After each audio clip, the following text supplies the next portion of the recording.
Hey everybody, Ben here for the Bonehead podcast, and welcome to Blood Bowl Dream Team's Humans. So we're looking at every team available in Blood Bowl 2020, whether it's from the rulebook, the Teams of Legend PDF, or one of the expanded teams from a Spike magazine, or the Slan team from the NAF.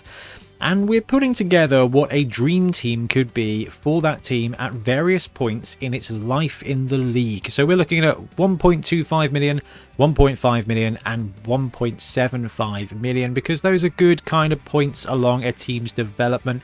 1.25 will be 5 to 8 games inside a league. It'll reach 1.5 million maybe by the end of your first league, and then 1.75 towards the end of the second league. It's a good way to gauge your team. Now, this is just my opinion, and when it comes to developing your team, there are almost endless ways to do it, but this is kind of where I would view a typical human team being at 1250 TV, 1500 TV. In my kind of world, this is how I would build it. So if you're planning on running humans in the league, or you're planning on playing against humans in the league, this video should give you a bit of guidance as to what to expect from the human team.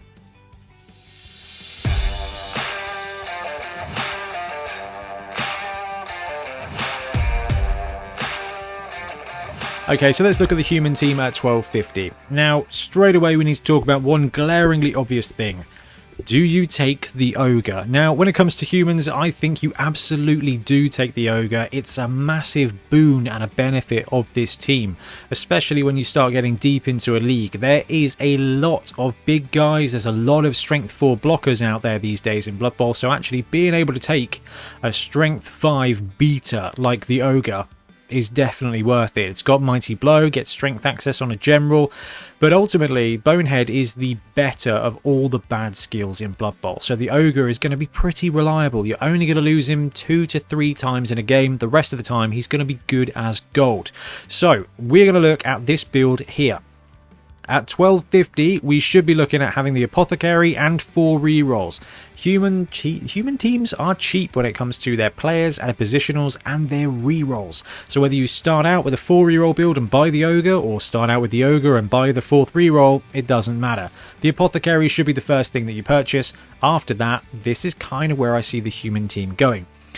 The second thing to look at is the amount of throwers and catchers that you have. Starting out with humans, there's kind of 2 different builds. There's the Ogre heavy build, Ogre and 4 blitzers and stuff, or there's no Ogre and you get 2 throwers, 2 catchers, and you kind of go for a faster human roster. By this point in the league, you can have 1 or 2 throwers. It doesn't really matter. We're going to focus on how to develop one of your throwers, and you may have picked up a catcher, you may not have picked up a catcher. So if you're running 2 throwers, no catchers, then the second catcher slot is being taken up. But that catcher is being taken up by the second thrower, basically, is what I'm trying to say.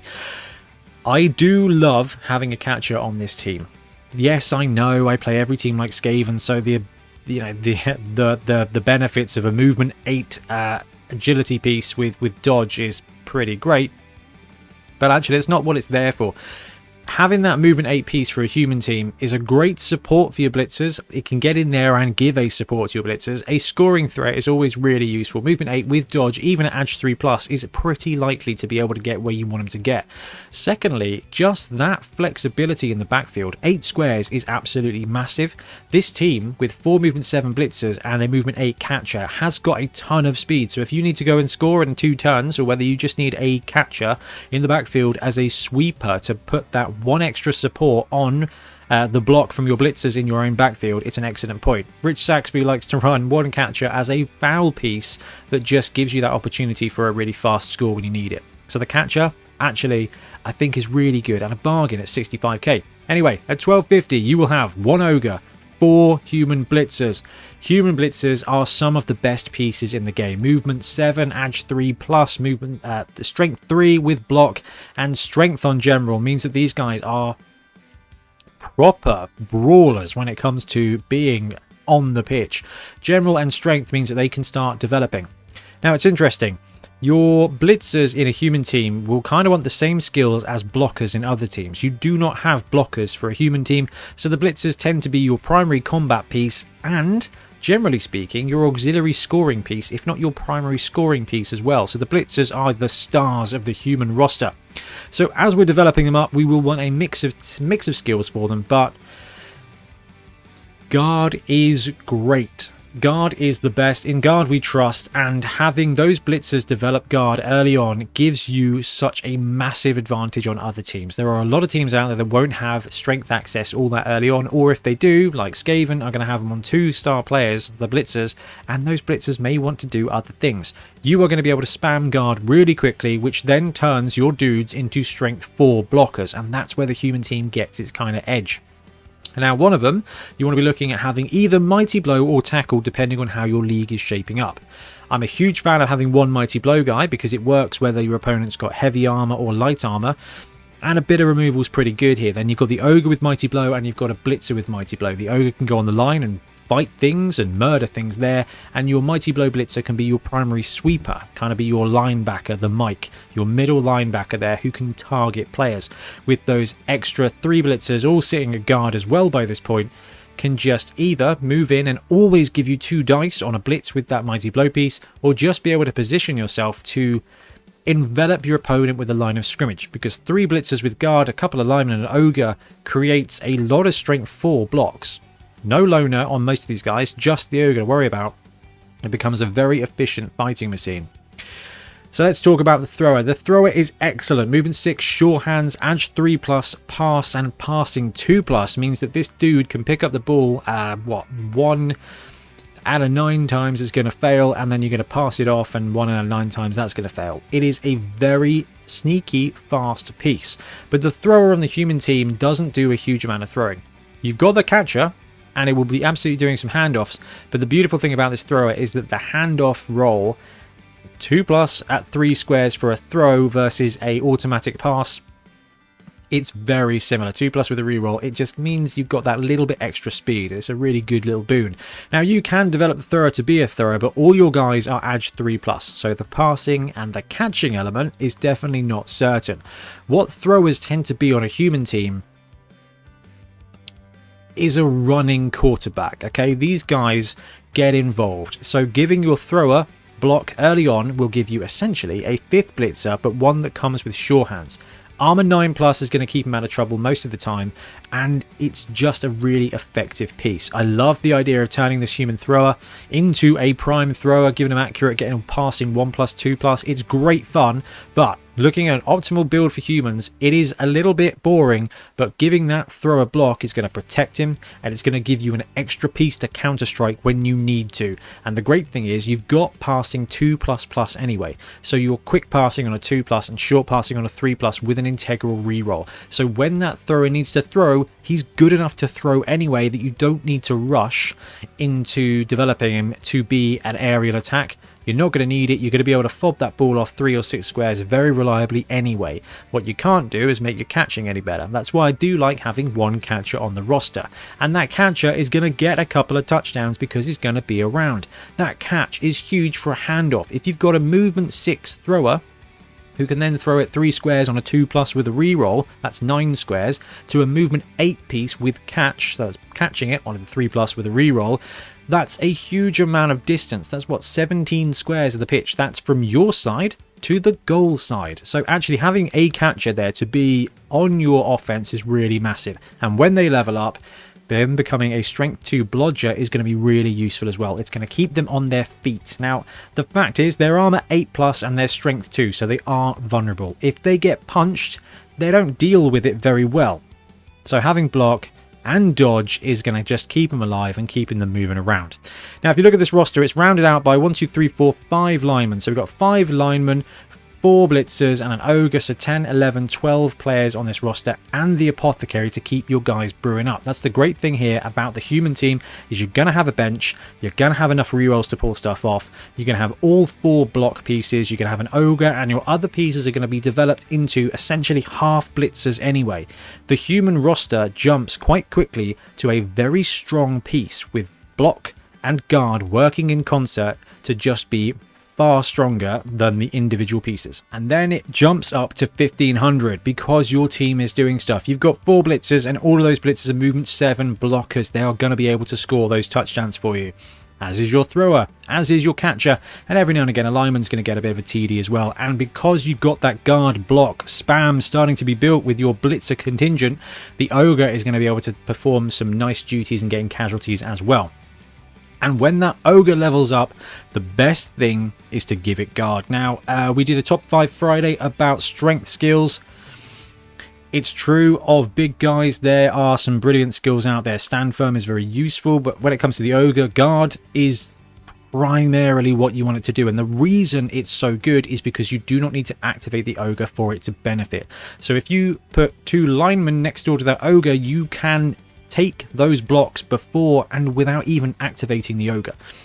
So the Ogre is going to fail 2 to 3 times a game. If you make less activations because you don't need it, it's just providing +1 strength, and that becomes massive. Now the other couple of good skills it can take, Brawler's very good on an Ogre.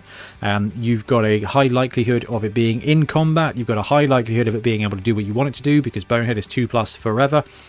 And being able to take that 2 dice and then every now and again turn it into a 3 dice, or take a 3 die block and turn it into a 4 dice by re-rolling a both down result, ignoring Loner, it makes the Ogre much more consistent. You get much more opportunity to mighty blow stuff down. And the other great skill here for the Ogre is break tackle. This dude is Ag 4+. Ag 4+ is fine. Just ask Khemri, just ask Tomb Kings, just ask Dwarves. 4+ is no worries at all. And then break tackle gives it +2 into the open. So the Ogre actually makes a 2+ open field dodge when you've got break tackle on the go. So definitely worth considering. Personally, I think guard on the Ogre to be supporting with blitzers, and basically what it does is an Ogre with guard turns 2 linemen into 2 strength 4 pieces. Okay, it makes them fast Black Orcs. This is a very, very big boost. Strength in this edition is +80k. If you can cheat 160k's worth of strength in by having that Ogre just be a castle that makes everybody better, sign me the heck up. So, your blitzers are running around and doing brilliant things. They're fast pieces, they're going to get touchdowns, and because you started to level them up to be combat pieces, real combat pieces, they're going to get some casualties too. So, our primary sweeper, that blitzer who we gave Mighty Blow / tackle to, gets the other one, because Mighty Blow is universally useful, and that tackle piece is going to be useful when you start playing 1400 games. Everybody is going to get dodge, and having 1 or 2 tackle pieces on your team is going to be really, really important. Now, depending on how your league shapes up, Mighty Blow on the other 3 blitzers can become tackle. So if you are in an agility heavy environment, then actually going Mighty Blow with that first guy into tackle and then guard on the others into tackle on all of them, then gives you a really strong network of people who are going to end your opponent's fun. On the other hand, if you're going to be playing against mid-range to heavy teams, then Mighty Blow is going to allow you to just work in concert with guard to always be 2 dying, and when you 2 die, you get that extra +1 to your armor roll or injury roll and keep them on the ground.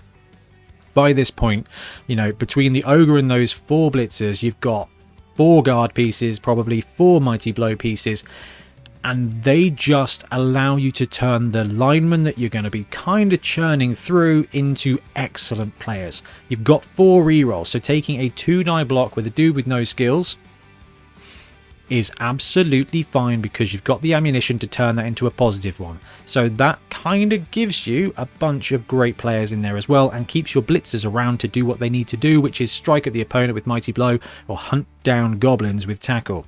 Now that thrower, he's not throwing too much. He will throw. Every now and again he's going to pull out an awesome 4++ pass and you're going to win the game, and it's going to be amazing. But it is definitely not your primary tactic, because quite frankly, when you're humans, you're fast enough and strong enough to not need it. Dark Elves have got a great running game, but humans are not far behind, and they've also got a pretty sweet bit of dink and dunk there that they can pull off the pass. Now, what we want to do with the thrower is take block on him to keep him alive. Then you can do whatever you like. Personally, I do love on the ball as a skill. Now, hear me out. I know that accurate makes him passing 1+, cannoneer means you can stretch the backfield, leader gets you an extra reroll. But the way I see it, we've got 4 rerolls, that's enough. Okay, my passing is good enough with 2++ and 3++, and I'm not going to be passing more than 3 squares anyway because I've got 6 squares of movement. It's just fine. On the ball does 2 things, and it works in concert with the fact that you've got block. The first is when you receive the kick, you get to move 3 squares. That means that your thrower, for the first turn of your reception, when you are receiving the ball, is movement 9. Movement 9, sure hands piece with passing 2+, is going to be able to pick up the ball and spread it 12 squares. That is going to be absolutely plenty, and that can allow you to have just one throw in the backfield, which means you get more power up front, which means you can be faster on your touchdown drive if you need to, or just double up on your opponents more often. Humans are not massively strong, but by this point you've got some guard, you've got some mighty blow, and having one extra dude could be one extra 2-9 block to knock down one extra of your opponents. And then you're playing 11 to 10, and then you just win the game. So on the ball allows you to have one dude in the backfield ready to collect the ball. And secondly, whenever your opponent makes a pass, now this is not going to be massively frequent, but every now and again they are going to make a pass action. You just get to move 3 squares. You don't always want to put your thrower in danger, but by this point it's a strength 3 armor 9+ block piece. Most teams would love to have that as a blitzer. This dude gets to move 3 squares. That is huge on defense. If your opponent gets to do a pass, if they have to do a pass, even in their backfield, you get to move your thrower 3 squares left or right to put them in exactly the right place. You can base somebody, and the fact that you've got block is going to keep them alive. So on the ball works great for your offense, but it also will pay off every now and again for defense too, and the fact you've already got block is great. Now, the other thing you could do potentially is go for running pass, because you've got that block skill, so you can actually run up, hand off, then move off, run up, chuck the ball, and move off and put your block piece in another place. There's a ton of great skills there available to the thrower. I like this one because it frees up a player from the backfield, and when you are on the offense, what that does is it almost feels like you've got 12 players on that opening drive. I like those odds. Okay, the catcher by now probably scored enough touchdowns to get a second skill. Becoming a blodge step strength 2 piece is brilliant. It will never be as great as a gutter runner. You can save up your SPP forever, and all you're going to do is just end up as a movement 9 piece. Movement 9 is excellent, but actually sidestep's going to give you that most of the time anyway. That sidestep piece is actually going to be able to enable you to have the ability to go for a 1-turn touchdown using that piece. Now, there's a sequence of moves you have to pull off, and it has to be quite cleverly done, but this means that you have that in your toolbox now. But most of the time what it means is actually you can sell your strength 2 blodger and put them near the ball carrier. When you've got this many guard pieces, strength 2 kind of levels up, and what happens is you end up with 4 blitzers and then a movement 8 blitzer as well with sidestep. Now that guard is just going to mean that if you can get on a cage and you've got 1 or 2 guard pieces supporting you, that dude is going to be able to give you a chance to knock the ball out when it really shouldn't happen, and that's great. Plus, when you are on offense, having that sidestep piece is going to be really useful. Your opponent goes and has a go at your catcher, you get to move him 1 square in the direction that you want to move him in, which can be great on the line of scrimmage if you're trying to get a 1-turn touchdown, and it's just going to be insanely useful whether you're playing offense or defense. Now, when it comes to linemen, they're going to get some SPP, and I could not recommend enough just taking random generals on human linemen. There's very, very few bad skills for a human lineman. Fend is okay. I mean, the nobility team, Fend is really useful. And random dude with Fend, it will be useful enough for 10k. What you're looking for is dirty player, kick, and block. And honestly, as you churn through the players, sometimes you're going to end up with a dude with 6. Block is the best skill you can give a human lineman. Get him on that line of scrimmage next door to a guard ogre or a guard blitzer. That dude becomes a strength 4 block piece. Then you've got 4 blitzers and a strength 4 block piece, and that is excellent for humans. That's going to go toe-to-toe with almost every team, and that just is not what you're paying for. So it's free, and we like free benefits when it comes to the Blood Bowl teams. Kick is awesome. Now, humans are not fast enough to really take the benefit of being able to do an onside kick, but that's not what you're trying to do with kick. You pin them back. You've got a strong front line now. If you pin a medium to heavy team back there, you are going to end up playing with 9 of your pieces against 7 of theirs, and that is probably going to benefit you. So that kick piece almost gives you 1 extra player. It's going to keep it safe. It's going to slow your opponent down. Kick costs your opponent 1 turn most of the time, and if they're a slow one, it's tough. Even if they're a fast team, what it's going to do is give you 1 extra turn to punch them in the face, and all this mighty blow and tackle, that's going to be really beneficial for your strength as well. And the great thing here is because you've got 5 linemen, and a whole bunch of other players. By this point, we've got 13. We'll come to that one in a second. 30 player is just awesome because you will be able to knock dudes down and you will be able to just take a foul because actually you've got 13 players now and an apothecary. You've got all the bench you need, and for 50, 60k with a random dirty player, you can afford to just wander up and take a stomp. And it combos brilliantly with your 4 or 5 guard pieces that you've got now as well. Ogre knocks a dude down, blitzers next door, run up with dirty player +1. It's now +3 to the foul. Happy days, except for the person whose head now has your boot inside it. Success. Now, the halfling for the human team feels like a bit of a meme, and absolutely you can fob that off and replace it with your second thrower, with your second catcher, with an extra lineman. It doesn't matter. But actually, for what, 30k, having that little stunty dude can be really useful. Throw teammate is underrated, and it will give you that extra stretch play when it comes to scoring. It's going to give you a stunty 3++ dodge ability as well, which can get you the assist you need. It can get on the ball carrier. But you can trade it up for a lineman if you want more strength. But I do like having the halfling. One, the modelling opportunity is brilliant. For 20k difference, it's 20k cheaper. You've got an extra player on the bench. Do not underestimate the ability for the ogre to throw the teammate. Okay, it's Bonehead, and then you throw. So there's going to be some great opportunities for the ogre to pull off the one-turn touchdown. By this point, you've got the throw teammate option, you've got the sidestep line of scrimmage one-turn touchdown push option. That's 2 different ways to score a touchdown in one turn when you need to. But secondly, paratrooping people is excellent in Blood Bowl. You can even buy 2 halflings because they're only 30k, and you can start off your defensive drives by chucking him into the other side of the pitch. Your opponent will have to filter off 1 or 2 players to potentially stop you from getting a just cheeky 2-die up block on the ball carrier in the backfield. Movement 5 for the halfling's not brilliant, but if they have to detach one of their linemen to take up your halfling, you're basically netting twice that halfling's team value. Then you're playing 10 versus 10 and you've got more team value to face their team value. So the halfling could be a really good distraction, and if they don't deal with him and the ball carrier is in the backfield, that halfling's got a 3++ dodge to just walk up and stand next to that ball carrier. Then your opponent is going to have to apply their activations. They're going to have to do that. They're going to have to roll dice, which is the easiest way to make them turn over and then lose a turn. I mean, the halfling will die. If you're throwing him, he's going to die. If you're standing him next to players, he's going to die. But that's okay, because with 30k, if they're distracting 2 linemen on your opponent's side, that's 100k. He's winning his team value back twice over on top of it. I think it's an excellent pickup. So by this point, you've got 2 potential one-turn throw touchdown opportunities.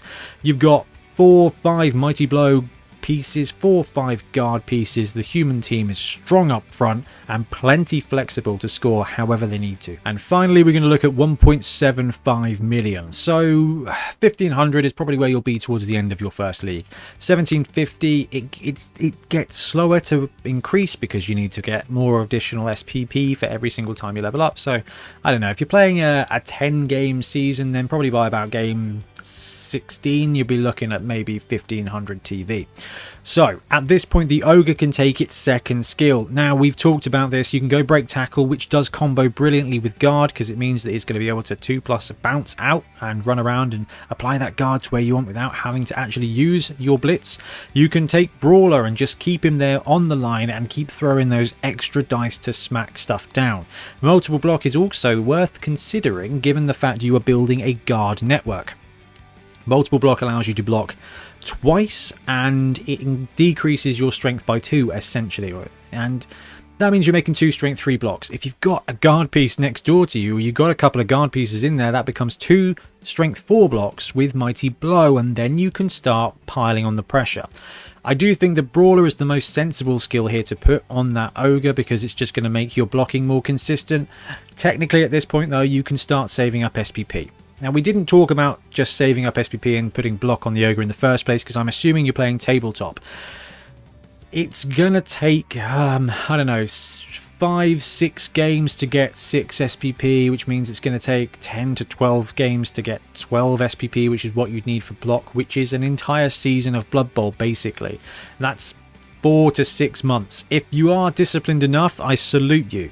I would rather be at the point of having brawler and guard rather than block. It's a little bit longer to wait, but actually you get guard, you start improving your team sooner. And when it comes to tabletop, I do like to accelerate my team's development. It's just more fun. The blitzers can start doing some fancy stuff, though. They are going to be causing casualties because they've got tackle and almighty blow. They're going to be able to effectively smash people into the ground. And pain wins prizes when it comes to that. They're also still going to be scoring like nothing else as well. So you are able to save up. And I do wholeheartedly recommend that your primary sweeper, who's mighty blow tackle, if you are not in a massive hurry to get an extra guard piece, you've already got maybe 4 at this point, then saving up and becoming a blodge tackle piece with mighty blow is going to mean he's an excellent sweeper. Dodge 3+ into the open is very good. Okay, 1 in 9 failure. But more importantly, it becomes a blodge piece, which means your opponent is going to have to openly star him to knock him down to the ground.